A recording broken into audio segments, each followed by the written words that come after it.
Okay. So hello, I am Jeremy Lennon, Director of the Brazil Initiative here at Brown University, and I would like to welcome everyone to our panel discussion today, Religion and Brazil's Right Turn, Perspectives on the Upcoming Elections. Today's talk is the final event of the Brazil Initiative for the 2021-22 academic year. This event, however, is a bit of a preview of the fall semester when we will host a series of speakers as well as cultural events looking at Brazilian politics and society now. I would like to thank the sponsors of this event, the Watson Institute, Portuguese and Brazilian Studies, and the Center for Latin Language Studies. I would also like to thank our panel organizers, Deborah Duque and Zairu Shebub, who are here at the Watson Institute, and our invited speakers, Amy Erica Smith and Liz McKenna. Thank you everyone for being here, and thank you for your presence to the audience for attending this. So I'll turn it over to Deborah. Okay, thanks Jeremy for the introduction and for hosting this panel at the Brazil Initiative. And hello everyone, my name is Deborah Duque. I'm a Ph.D. student in political science here at Brown. And today I'll have the pleasure of moderating this panel on religion and Brazil's right turn, perspectives on the upcoming elections. And I want to first thank everyone for being here. And I will start by introducing our two amazing speakers that will be leading the discussion today. So our first guest is Amy Erica Smith, who is an associate professor of political science at Iowa State University. And for the last 2 years, she has been an Andrew Carnegie Fellow. In the fall of 2021, she received the Skocpol Emerging Scholar Award from the Comparative Politics Sections of APTA. And her research broadly investigates how ordinary people understand and engage in politics with a regional focus in Latin America and Brazil in particular. And she's also the author of the book, Religion and Brazilian Democracy, Mobilizing the People of God, that was published in 2019 by the Cambridge University Press. And our second speaker is Liz McKenna, who is a postdoc at the SNF Agora Institute at Johns Hopkins University. And she received her Ph.D. in Sociology from the University of California, Berkeley. And in 2021, she received the Dissertation Award from the American Sociological Association for her dissertation, The Revolution Will Be Organized, Power and Protest in Brazil's New Republic. So thank you for both of you for being here. I think we're gonna have a super rich discussion. And before we begin, I just wanna have like a few housekeeping notes. So today's session is being recorded and it's gonna be available on the YouTube channel of the Watson Institute. So in case you miss any part of the conversation, you can just check there. Each of our guests will be presenting for 15 to 20 minutes. And after the two presentations, we are gonna open for Q&A. So you can submit your questions via the Q&A feature on Zoom. And also, I think we have a chat feature on YouTube as well, but you can submit the questions on the Q&A feature on Zoom. And yes, you are also more than welcome to share your name and institution affiliation when submitting your question, but of course it's fine if you don't. So we don't have much time, so let's get started. Amy, the stage is all yours. Thank you, Deborah. It's such a pleasure to be here with you and to be with all the people in the audience. And I'm looking forward to hearing from Liz and learning about her work. So I wanted to start off by telling a little bit about how I became interested in religion and politics in Brazil. So as with so much of my research, I was kind of coincidence, a backdoor entry into the topic. I started off, I was doing my dissertation fieldwork in 2008 in Juiz de Fora, Brazil, and I was interviewing people in neighborhood associations. And in the neighborhood associations, I was talking with somebody who was really negative about her neighborhood association president. I was asking her about, influences on the local election in 2008. And I said, okay, And she was saying, you know, I wouldn't trust any information from my neighborhood association president. I said, okay, I get it. You think that your neighborhood association president is kind of stupid, but is there anywhere else in the community that you go to learn about politics? And she said, oh yeah, definitely, church. I was like, huh, church. That wasn't the answer that I was expecting. So I started asking questions. I went to this lady's church and I started asking them questions. It was like this random gringo wanders into the church and asks, so do you all talk about politics here? And people looked at me like I was kind of weird. But that was the beginning of it. So the 2008 local election in Florida was an interesting one because there was a lesbian who subsequently ended up running as a Brazilian federal deputy, Margarita Salomão. So a lesbian was running for the mayoral in the mayoral race. She was a candidate from the Workers' Party, the PT, and she came in the first place in the first round election, and then subsequently ended up losing in the second round election to a right-leaning coalition headed by a candidate from the PSDB party, a man from the PSDB party, and her sexuality played a prominent role in that election. There was a coalition of evangelical pastors that came out to oppose her. So that right there was sort of a first taste of how religion and politics can sometimes mix in the Brazilian political context.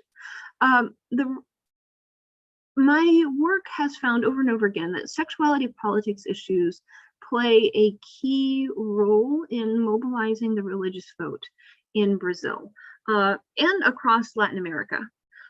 Catholics have taken taken a much more mixed approach to issues and to elections. And at the same time, we do find that more religious voters across Latin America, as well as in Brazil, tend to vote for the political right.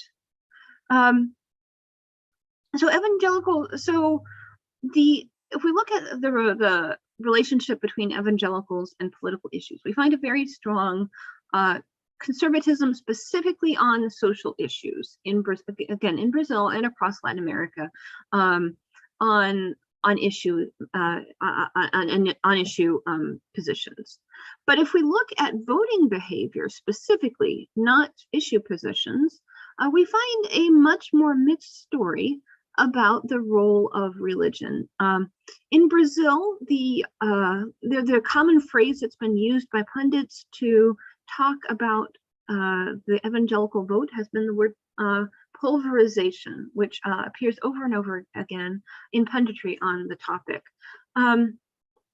So pulverization, it's a nice term. It's a very visual term that refers to how the vote is fragmented. The evangelical vote has historically been fragmented across many different candidates, many different political positions, which has led to a weakening of the impact of evangelical voters. Evangelical voters could be a really powerful force if they were all to coalesce around a single candidate, but instead they have been pulverized historically. My research found, when I did field work within congregations, I found that members of specific congregations often tended within evangelical congregations in particular to cohere in the vote. They tended to agree with each other within congregations, but one congregation might vote for one candidate, a different congregation for another candidate, and overall across all congregations, then we end up with something that looks like a pulverization of the vote. So one tendency that has been really highly pronounced among evangelical voters is a tendency to vote for in-group candidates. So the famous phrase here is brother votes for brother, where brother refers to a fellow evangelical, coined by Paul Freston in his, well, it was coined by evangelicals and adopted by Paul Freston in explaining the evangelical vote.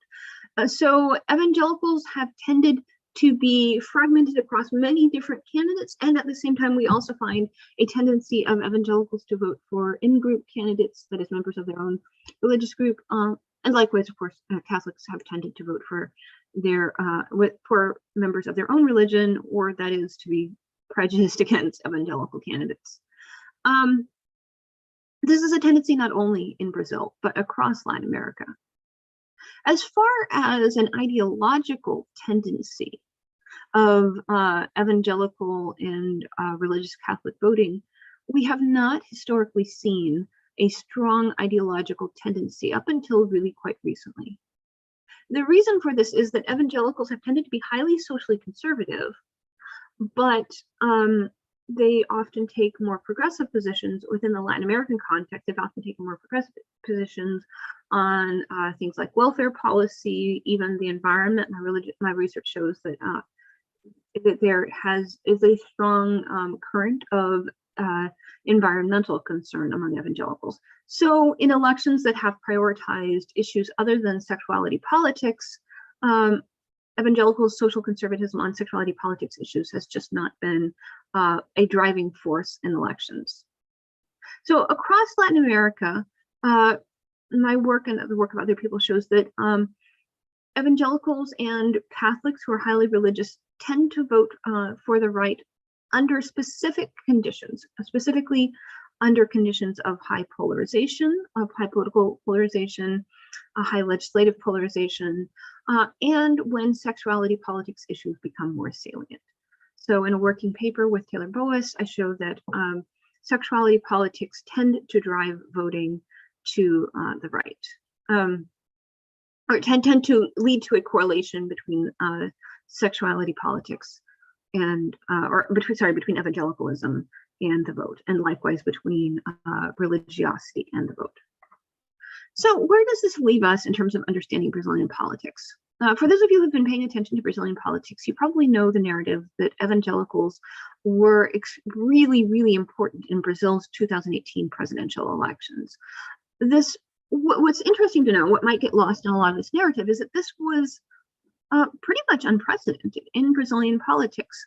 While evangelicals had historically been highly socially conservative, they hadn't always been highly strongly associated with the political right and with voting for rightist candidates, again, because of this polarization. So I found that there was a process of what we called a demographic polarization in the 2018 election, where it wasn't just evangelicalism that for the first time really was strongly correlated with voting for the rightist candidates. We also found a stronger impact than previous elections of race, a slightly stronger impact of gender. There was definitely a strong impact of region, though that is something that has appeared in previous presidential elections. In any case, demographic polarization seemed more important than ever. Oh, and also socioeconomic status mattered a lot in Brazil's 2018 election, with richer people, so basically richer people, men, evangelicals, religious Catholics, tended to vote for Jair Bolsonaro. And among those factors, the strongest factors were evangelicalism and socioeconomic status in terms of pushing people to vote for Jair Bolsonaro. So why did we see that unprecedented turn to coalesce, to cohere around the candidate of Jair Bolsonaro? It appears that there are a few factors that all coalesced to lead to this tendency in 2018. And factors that I might say we will not necessarily see again in exactly the same way in 2022. So the first is just that there was a really strong anti-incumbent vote that gave advantages to the right. And evangelicals were strong in their rejection of the Workers' Party, which by the time of the 2018 presidential election wasn't technically the incumbent, because Michel Temer from the PMDB party was in the presidency, but the most recent presidential election had featured the Workers' Party and the Workers' Party candidate Dilma Rousseff, who had subsequently been impeached. And this was still in the sort of aftermath of the impeachment of Dilma Rousseff and in this period of very strong anti-PT sentiment across the country. So that anti-PT sentiment was very strong among evangelicals as well, again, because the PT had been associated with sexuality politics issues and with liberalism on sexuality politics issues. So there was an anti-incumbent vote that attracted the right. And at the same time, Jair Bolsonaro very skillfully, in part using social media and platforms such as WhatsApp, very skillfully highlighted and made salient sexuality politics issues, and the PT's liberal position on issues that and portrayed the PT and particularly the candidate Fernando Haddad as being far to the left of the average Brazilian public on sexuality politics issues. So sexuality politics combined with anti-incumbent voting. There's been some discussion of the role of evangelical elites. Interestingly, the best information we have suggests that evangelical elites mostly mattered at the end of the election. So evangelical elites, by the time they endorsed Jair Bolsonaro, many of them were climbing onto the Bolsonaro bandwagon after many of their congregants had already decided to support Bolsonaro. So evangelical voters were strongly on the Bolsonaro bandwagon, and then evangelical elites subsequently decided to endorse him, and this helped evangelicals, the remaining evangelicals who were on the fence, climb onto the Bolsonaro bandwagon as well. So how is this going to play out in 2022? I suspect that we will see, to some extent, a retrenchment from that position of evangelicals cohering to all vote for Bolsonaro. So some return to the historical story of something like polarization of the evangelical vote. Though I also suspect that we are going to see some remaining correlation between evangelicalism and a vote for Bolsonaro. So why will we see this weakened tendency of evangelicals to vote for Bolsonaro? The first is that, just like in 2018, I expect that in 2022, we're going to see an anti-incumbent vote. So Bolsonaro has been president now for 4 years. He has a track record, and his track record is just not particularly good in terms of the economy, handling of COVID-19, things like that. And so there's going to be an anti-incumbent vote. Evangelicals are exposed to the same media as other Brazilians, and they're going to weigh their understanding of Brazilian politics, or of what's been happening, and will tend to vote against him. I expect that sexuality politics issues are still going to matter. Jair Bolsonaro is certainly very strongly going to continue to campaign based on sexuality politics issues, but there are also going to be other issues that are going to compete with it, issues such as the economy, perhaps the environment. Again, evangelicals tend to be more centrist or even moderately progressive on economic issues and environmental issues. And these are going to be particularly important issues in the 2022 election, given the current situation. Evangelical elites, there continue to be some evangelical elites who are very strongly on the Bolsonaro bandwagon, and they are going to have some impact on evangelical voters. And yet, I suspect that this is not going to lead to a situation such as 2018, where in 2018 there were about 70% of evangelicals voted for Jair Bolsonaro, and arguably may have single-handedly handed him the 2018 election. And I suspect that's not going to happen to the same extent in 2022. Okay, so those are my brief thoughts. I am excited to hear what Liz McKenna has to say. Thanks. Thank you so much, Amy. So I will jump right in and also echo the thanks for the Watson Institute and Deborah for the amazing organization of this event. It's also such a treat to be on this panel with you, Amy, because I remember reading your book when I was deep in my fieldwork and writing up my analyses and thinking it was so insightful for helping understand sort of the evangelical phenomenon in Brazil.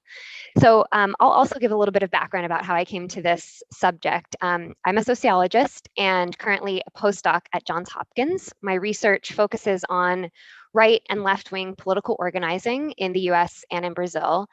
And I say that because I come to this, in sociology, we have a subdiscipline called the sociology of religion, and it's not obvious necessarily that a political sociologist would take evangelicals as a central object of study.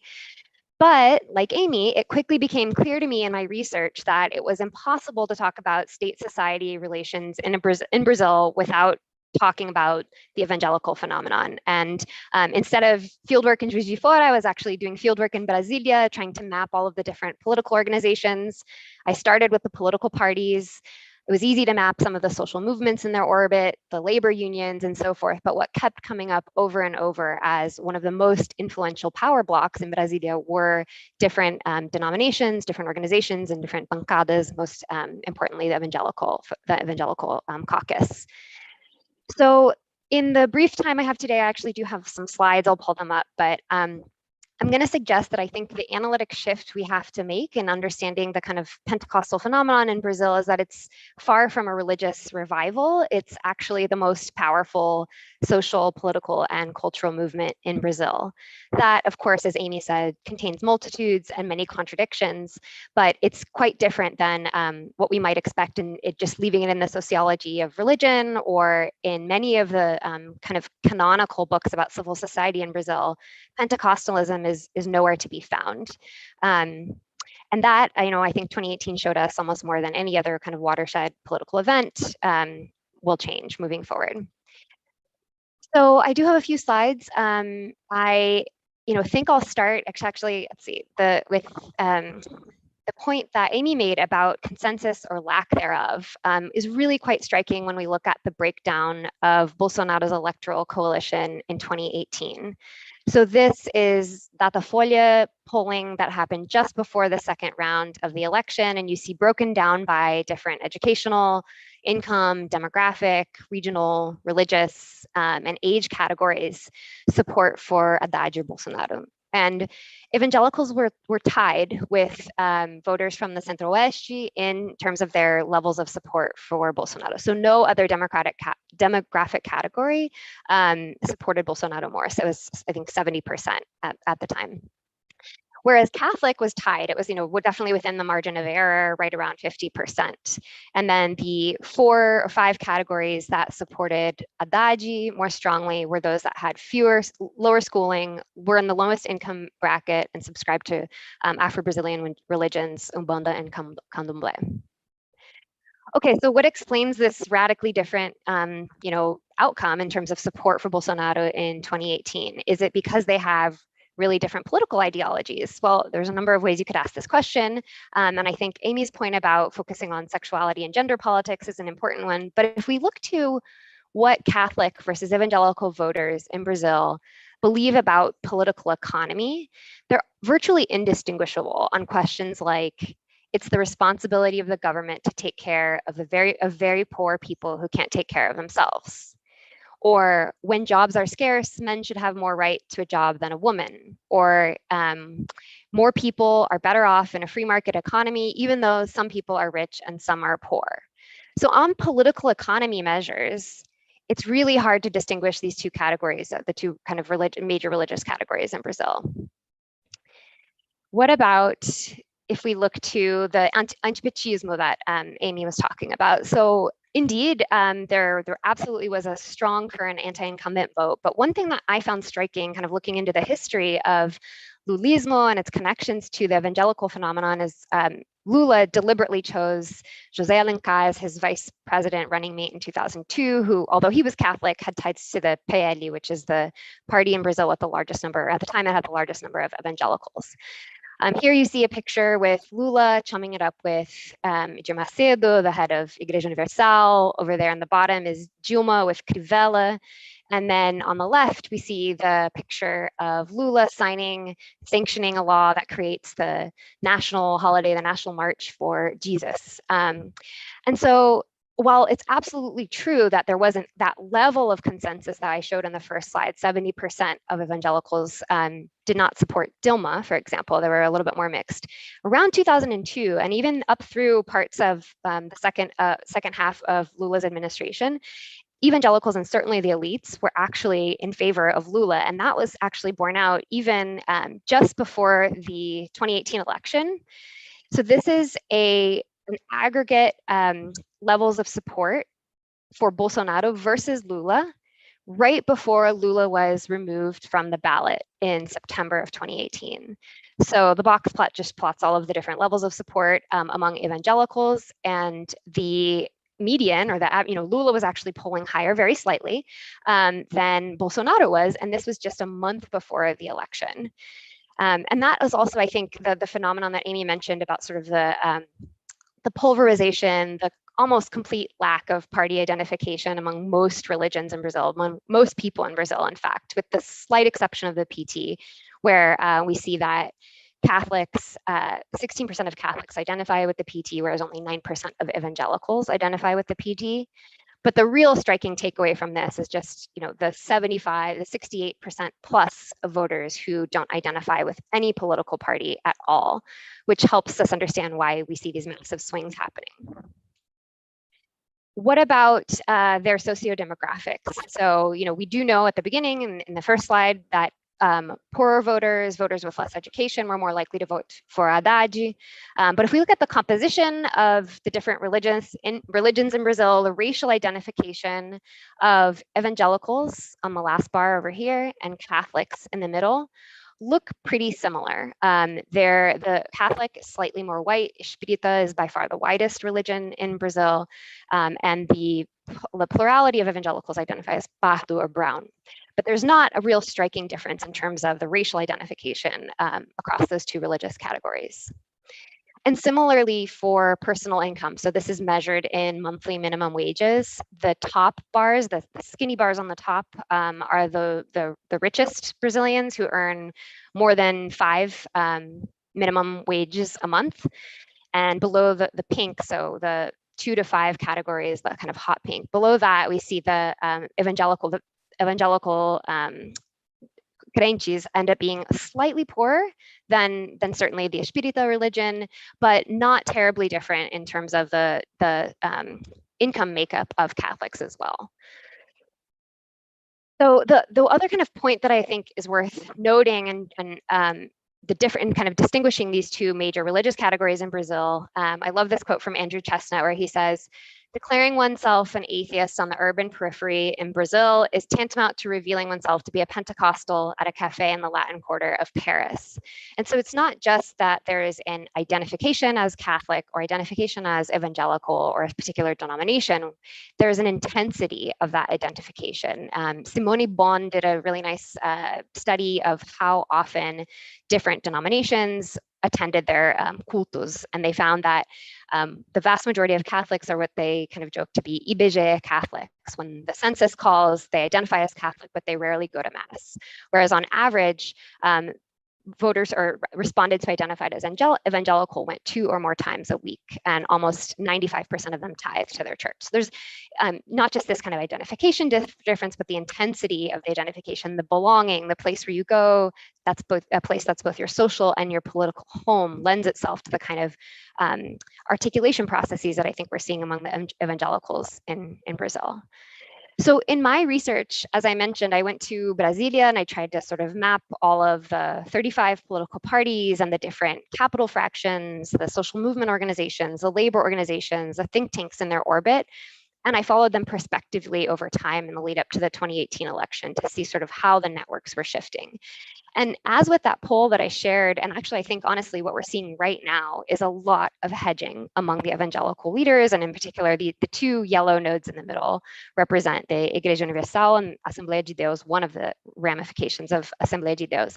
And what we see here is that there's kind of this hedging going on about whether or not Bolsonaro or Lula is more likely to win. And we saw them hold out, as Amy said, until the very last minute before throwing their lot in with Bolsonaro.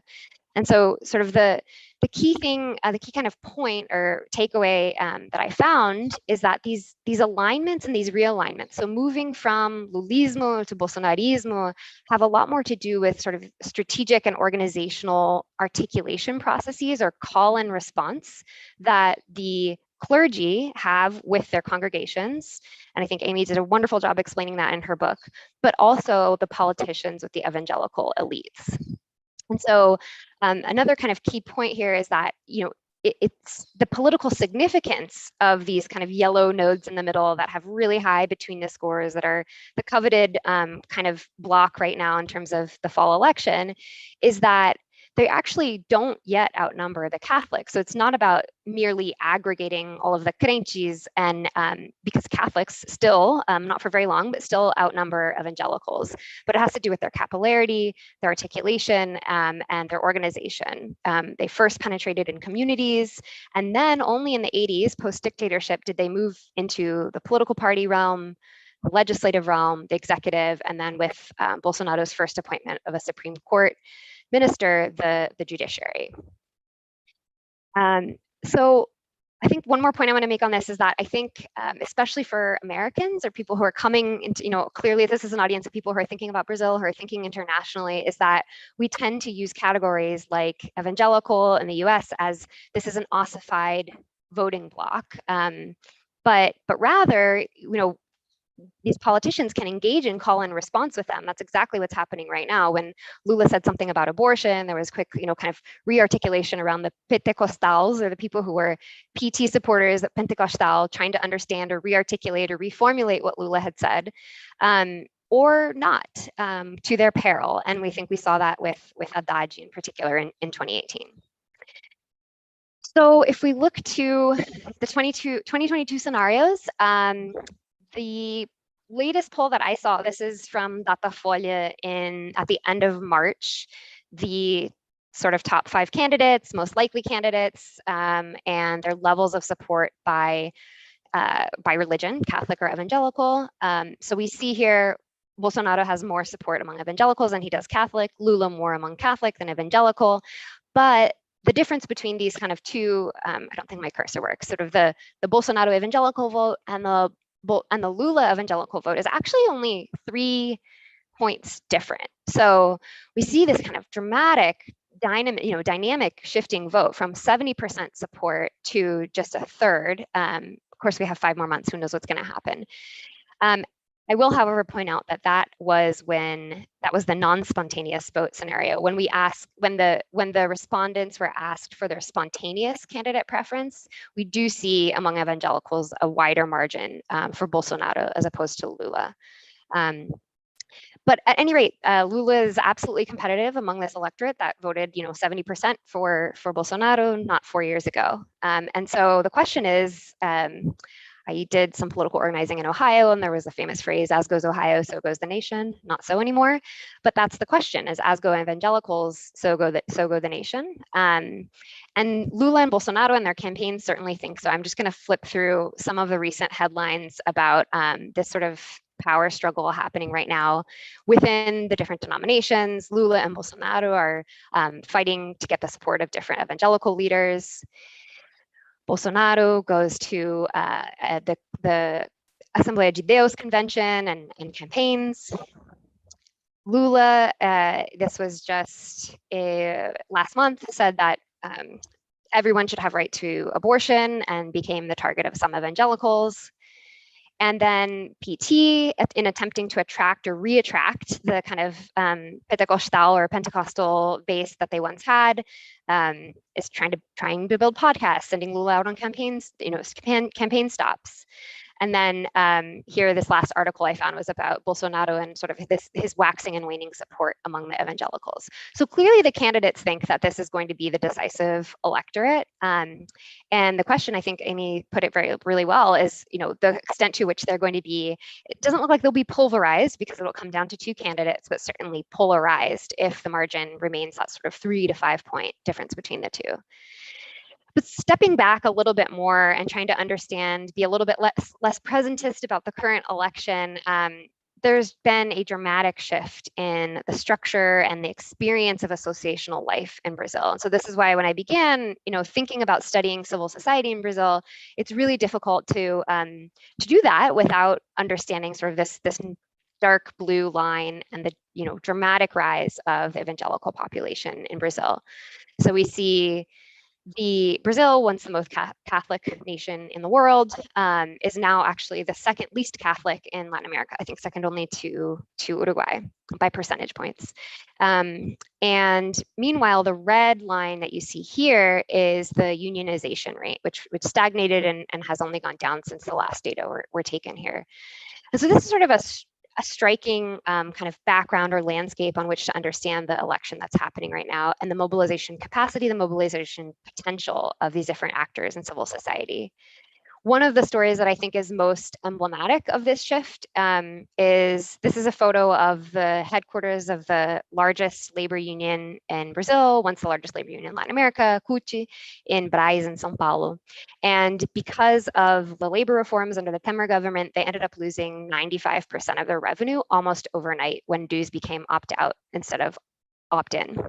Rather, when dues became opt-in instead of opt-out. And the most likely buyer at the time was, Valdemiro Santiago, evangelical megapastor, who was going to buy the sede, the headquarters, for something like 40 million reais. Now that sale never went through, but it is sort of, if we were to find one microcosm or one sort of anecdote that sort of speaks to these shifts that we're talking about, it is a really, it's one that elucidates a lot about the underlying dynamics. Okay, so I'm going to conclude. I hope I'm keeping to time with this photo. This is a photo of the March for Jesus, which regularly draws over 3 million people every year in São Paulo. And scholars and observers, journalists writing about street actions in Brazil almost always exclude demonstrations like this one, the March for Jesus. For example, when Brazil was the impeachment protests in 2015 and 2016 were described as the largest agglomeration of people in a political act measured since Direita Já. And then 2 years earlier, the massive June 2013 demonstrations received the same treatment from journalists and academics, with the additional observation that they were the largest leaderless movement in the country's history. But what I want to suggest is that this is not only a religious event, albeit an enormous one, but it's something more like a literal manifestation of what Rudy Duschke called the long march through institutions, which is a phrase popularized and often attributed to Gramsci. But it means working against the established institutions while working inside them, which is what exactly Brazil's largest and most heterogeneous social movement, the Evangelical Movement, has done. So I really look forward to your questions. I know there were a couple in the chat already that I might have missed, but I will pause my screen share now and look forward to going to Q&A.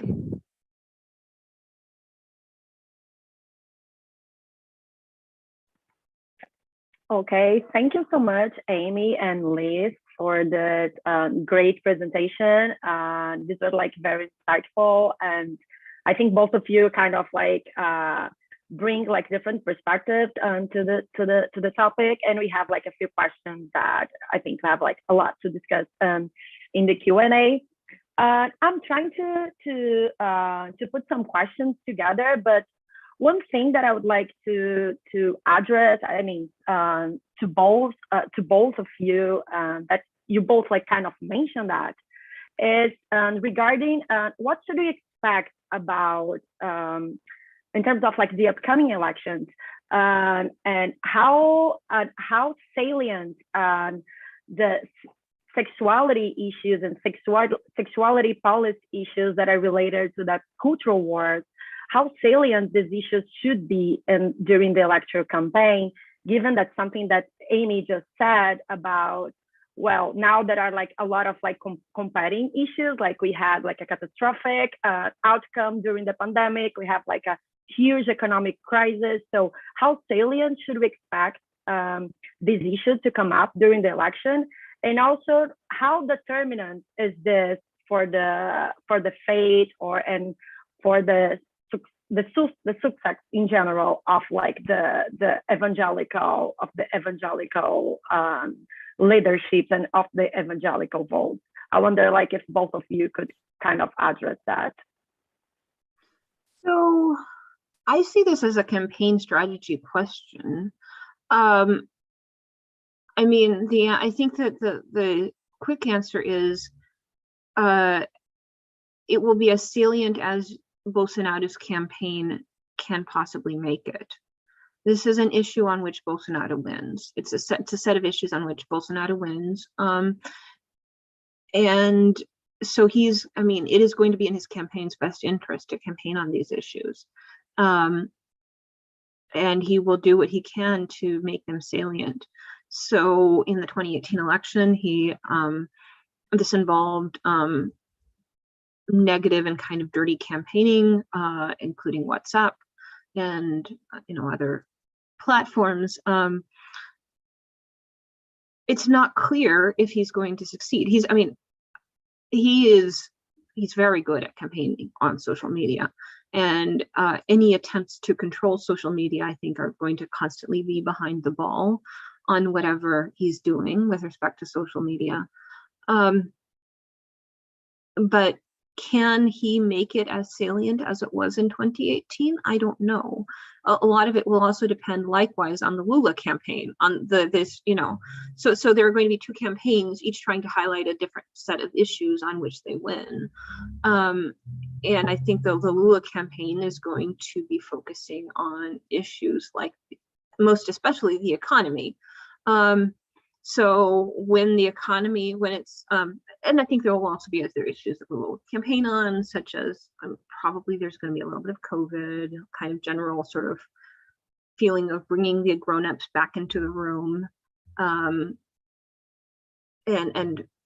he may talk about the environment a little bit.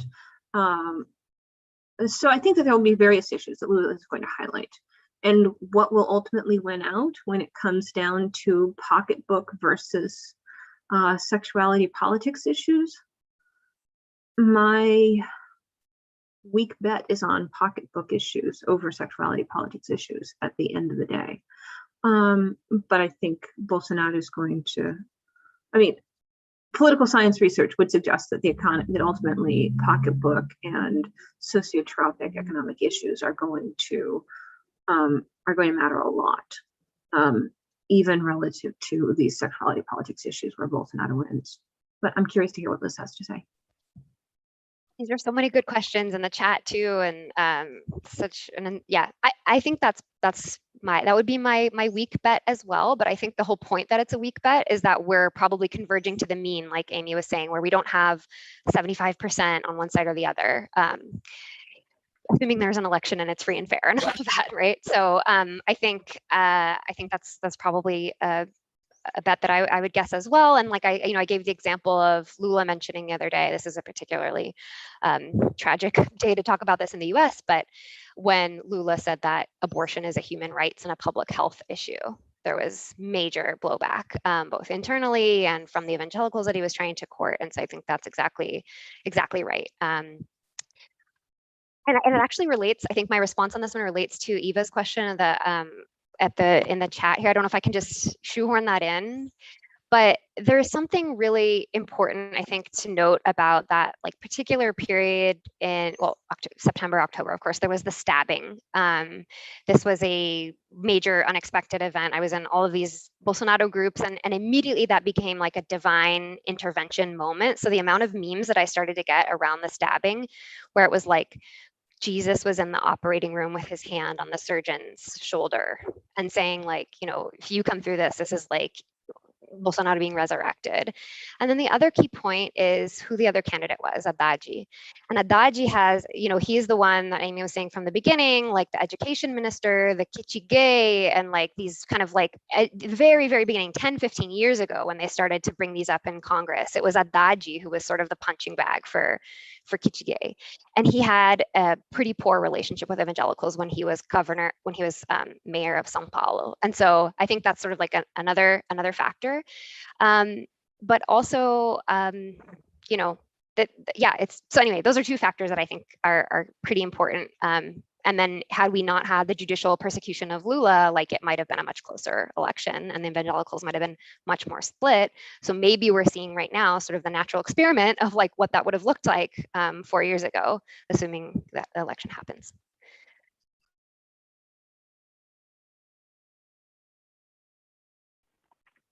Okay, thanks. That was great. Actually, just circling back to Amy, I think that Liz just kind of answered a question that Eva Rios just put here in the chat, and I think it's pretty interesting because as Liz mentioned, before Lula was like before Lula get out of like the presidential bid, evangelicals were supporting Lula, and then after Haddad took his place, actually Bolsonaro gained most of the support of evangelical. And what Eva is asking is like what has caused what has caused the shift in the evangelicals' positions from like Lula initially to Bolsonaro. I wonder, Amy, if you had also any thoughts on that. I basically agree with Liz completely. I think the major thing that happened after Lula was removed was Lula was removed. I mean, that is the intervention. Lula was removed from the election. There's also, I mean, and then there's also the stabbing, of course, and there's the unpopularity of Fernando Haddad. So those are the three things that that mattered. And then there is so one of the things that I found in my research for my book was the strong tendency within congregations to cohere in vote choice. So once we find this swing towards Bolsonaro within congregations, there's going to be a further tendency to cohere. And so I think it was kind of a self-reinforcing tendency once it started to happen. Can I just jump in really quickly? Because I think this will pull in Flavia's question. I'm sorry. Sure, go ahead. It's such a good question. I would die to see the disaggregation of the different denominations and their support. The Datafolha and like the most reputable polls only aggregate them all Catholic or evangelical. And I'm also dying for the new IBGE, like the census has been delayed. And so we don't even know like, you know, how much of the Brazilian population is actually Assembleano or how much is actually Yurdiano. But I was shocked to find when I was looking at the 2010 census data, in my mind, Igreja Universal was like, you know, the big behemoth megachurch, neo-Pentecostal church, but actually represents only 5% of evangelicals. The majority, the plurality are Assembleanos, but they're much more fragmented. They have a completely different organizational model than the more hierarchical Igreja Universal.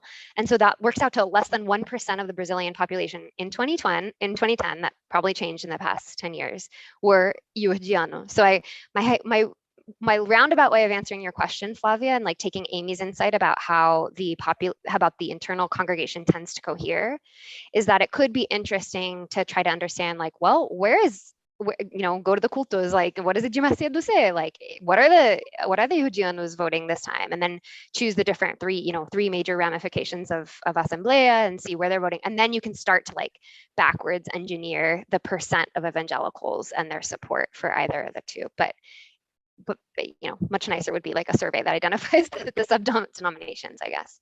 But it's just such a good question. Yeah, I think there is also a question that it's related to that Thomas Gold just put in the Q&A, which is more not only about like the voters, but actually how the evangelical elites like behave in terms of like policy making. So he's asking if there are any splits in the evangelical coalition in Brasilia, or they act mostly as like a unitary front in terms of policy making. And if there are like contradictions between like the political power of evangelicals in Brasilia and the general evangelical movement in Brazil, or have they been mostly coupled along the last few years? Amy, do you want to take this first, or? Sure, and then I'm also curious about your answer. There have historically been large splits among evangelical congregants over policy issues. And those splits have been much less pronounced at the elite level among elected politicians. So whereas evangelical voters have been really pulverized in so many different ways on issues, except for sexuality politics, on voting behavior, all kinds of ways, the politicians whom they tend to get into office have generally been farther to the right than the evangelical congregants themselves.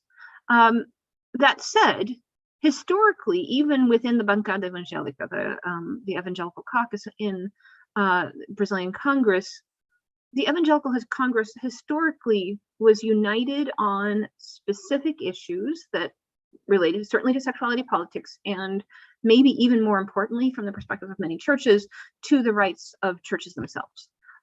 So questions like tax issues. There was also some infighting among elected elite politicians on, issues like who gets a diplomatic passport. That was a live controversy, or has been a live controversy from time to time among evangelical elites. So there has been a unitary front on the issues that they care about as a group, and then incredible incredibly multi-partisan divergence on all kinds of other issues. That's a feature of what Tomas, about the chaos of Brazilian politics. So yeah, a unitary front where it matters and on everything else. And this is actually a saying from Methodists. This is actually a Methodist saying that I think is attributed to John Wesley, is on what matters, cohesion, on what on everything else, a diversity of opinion, or something like that. Are there contradictions? Okay, I'm sorry, I'm rereading your question from us. Are there contradictions between the political power of evangelicals in Brasilia and the general evangelical movement in Brazil, or have they been mostly coupled along the past few years? So it's interesting that you use the phrase evangelical movement there. If you asked if there are contradictions between the political power of evangelicals in Brasilia and lay evangelicals in period, I would say absolutely yes. There are tons of contradictions, but the average evangelical is not necessarily part of this thing that I think that Liz is studying, that is what we would really call the evangelical movement. So I might think of the evangelical movement as being the kind of people who would say attend the March for Jesus, who are different from, so 2 million people might attend the March for Jesus, but there are, I don't know, gosh, it's probably getting up close to 100 million evangelicals in Brazil today. It's going to, at some point in this decade, probably hit 100 million. So yeah, so there's a difference between that 2 million versus that, getting up close to 100 million people. And among that 2 million people, I don't have a good, clear answer for you based on lots of social science research, Tomas, but my sense is that they are much more tied into what evangelical elites are saying, which is farther to the right than the average evangelical congregant who's in that almost 100 million people. I'll let Liz talk. I don't have much to add. Again, another great question. And I think I have this quick analysis of the number of, I don't know if you guys can see this. So the dark blue is the percent of congressional representation. So it's like all of the deputados, and 50% of them are on the agribusiness caucus, even though 1% of people identify as being farmers in Brazil, or ag, in ag. Business owners also punch above their weight, evangelicals as well. And then labor unions are the only one where more people identify as being as part of a labor union than do the percent of representatives in Congress who are on the labor caucus. And so Tomas's question just made me think about the contradictions is, yes, I think that evangelicals are still punching above their weight in Brasilia because of how organized they are on those key issues. The data I've seen also show that they legislate much more conservatively than public opinion polls among their congregants would suggest. But it's sort of this bancada discipline. And I think the other kind of concept that I would bring to this conversation that I think is helpful is the kind of intersectionality concept. There are legislators who are evangelicals, but they also come from the Centro-Oeste, where agribusiness is really important. There are legislators who are evangelical, but they come from the periferia de São Paulo, where there's a huge social movement tradition. And so it's important to kind of overlay, I think, a lot of these different identities. And when I was making the graph that I just showed, it was interesting to me to see oh, wow, there's a deputado who's on the labor caucus and he's also on the business caucus. And so, those are just contradictions that we have to deal with. I also, yeah, Masu, your point I think is also related to this about the tax breaks, the diplomatic passports that Amy talked about, making it easier for the mega pastors to fly around in their private jets. But that didn't start with Bolsonaro. In fact, that started with Lula. So this is like, these are, I think, when we try to understand the motivations of these elite evangelicals, like when you see Malafaia right now in the headlines saying like, I'm the one who's going to deliver the evangelical vote for Bolsonaro or something, part of his motivation is because he wants to get the electoral spoils of that. So they're kind of like cynically betting, I think a lot of them are. But anyway, the major kind of substantive point I wanted to make about that, and like the way that evangelicals have extracted benefits from the state, is that it also is bipartisan, multi-partisan. Yeah, great. Thank you. We have one more question here from Luis Paulo Ferraz, and he's asking a question to Amy, and it's about the extent that you mentioned that evangelicals tend to be progressive on environmental issues. And since Bolsonaro's government has been facing like a lot of criticism in that area, do you believe that this critics have any power, or it's going to be salient enough to influence the evangelical vote in the upcoming election? Yeah, I don't know, Paulo. And by the way, hi, Paulo. I don't know. Yeah, so I mean, the thing about environmental issues is that they've historically not been salient issues in campaigns. And I think, I mean, to the extent that anybody has tried to make them salient in campaigns, it's probably Marina Silva, who also happens to be evangelical for that matter. But it seems like Lula is going to spend some time talking about environmental issues probably in this campaign, I would guess. A lot of it is campaign strategy. And I think the general, my sense is that elites tend to think of environmental issues as an area that doesn't, that's not saleable in terms of campaigns, and they may well be right.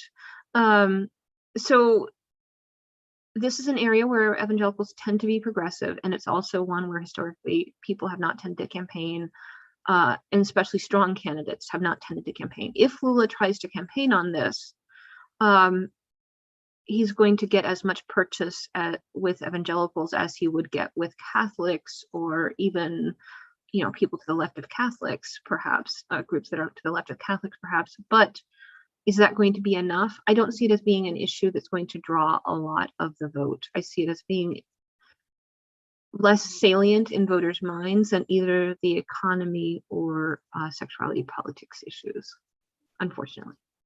Just a quick note on that. I spent way too much time in 2017-18 in Bolsonaro WhatsApp groups. I actually saw that very issue be weaponized by the Bolsominions, because it was like, oh, Greenpeace, these international NGOs, like they're trying to colonize Brazil. And so that became an issue that the right weaponized. And I don't know how effective that was. That was something, certainly a strategy they tried, but it is pretty tragic.